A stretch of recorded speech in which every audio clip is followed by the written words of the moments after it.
Well, it's time now to answer your legal questions. Be sure to call us 256-536-0077. Will League is standing by. He's with our friends at Timberlake, League and Brooks. He's joining us this morning.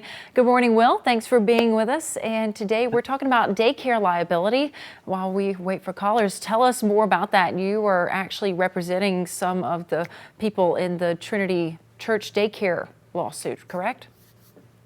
Yeah, it's a sad case, a sad, week for the Huntsville community. And, with the economics, it dictates more and more that they're two-income households. And more families are relying on daycare. And with that comes worry, comes a huge responsibility. When you've got, daycares, obviously the parents do their best to investigate and vet that they're in the best place, right? And oftentimes they look for a DHR accredited facility, which comes with more oversight, comes with more policy procedures that must be followed for that particular institution to avail themselves of that particular certification. And there's a limit of how many teachers per kids in the classroom, oversight, and all those things to keep our kids safe. And the allegation in this case is those were not followed. You had criminal act of an employee at that facility. And at this time, again, we do not know how many, victims are out there. And for the parents and community, it's terrifying. Imagine your child was there and you don't know. We're talking about small children. And, sometimes the ability to articulate that is difficult. And there was a meeting last week, and the Huntsville Police Department did a wonderful job of informing everyone in an open, honest fashion, all geared to try and help these kids, prosecute this individual, but most importantly, is to help these kids get the help they need, whether that be counseling, medical, or whatever's going on. And it's a difficult situation. There's two aspects of it. Of course, this particular individual is charged with sexual violation of a child under 12, and there's several counts, and that's one side of it.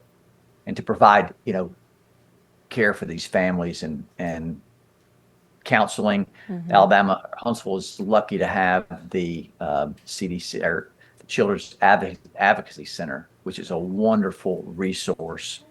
And unfortunately, these cases are not uncommon. When you talk to law enforcement, they're investigating quite a bit of these, and it's just a sad case, and we're going to do what we can for these families. Absolutely, Will. So tell me a bit about the liability part in this case. So with the daycare, what kind of liability are they going to see in terms of their employee possibly committing these crimes?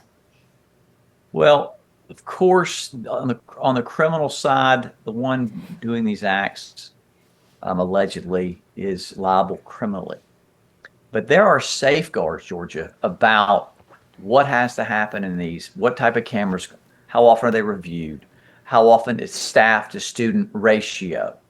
And there are policies in place to keep this very thing from happening, to not let one teacher be alone for an extended period of time with vulnerable students.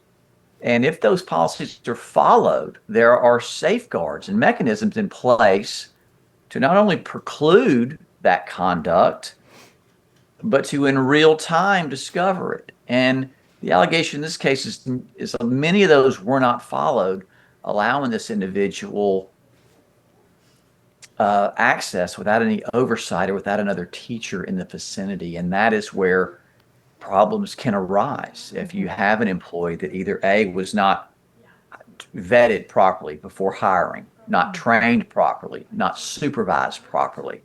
So on the civil side, of course, the defendant is liable as well. But if there are safeguards and policies in place that were not followed, that contributed or allowed this particular conduct to occur, it's unconscionable. And as a parent, it is absolutely, there's a zero tolerance. And as the law enforcement and the civil liability system, there's zero tolerance for this type of conduct. And we feel like at this point, yes, of course, we're going to prosecute and all that, but it's just hard because you just do not know how many victims, how many families are out there suffering, not knowing whether to bring it up to their young children. Um, what was said, what's going on in the video. Now there's 21 days of tape that the officers are reviewing, and that goes back for again 21 days. But this particular defendant had worked there for quite some time longer than that, which makes it difficult to discover, especially with vulnerable and children that may not be able to articulate, what has happened. I can't even imagine. Well, thank you so much for talking with us. And don't forget, if you didn't get your questions answered, remember, you can always call our friends over at Timberlake League in Brooks. You can also text our number at 256-536-0077. So be sure to reach out if you have any more questions. Thank you again, Will, and we'll be right back.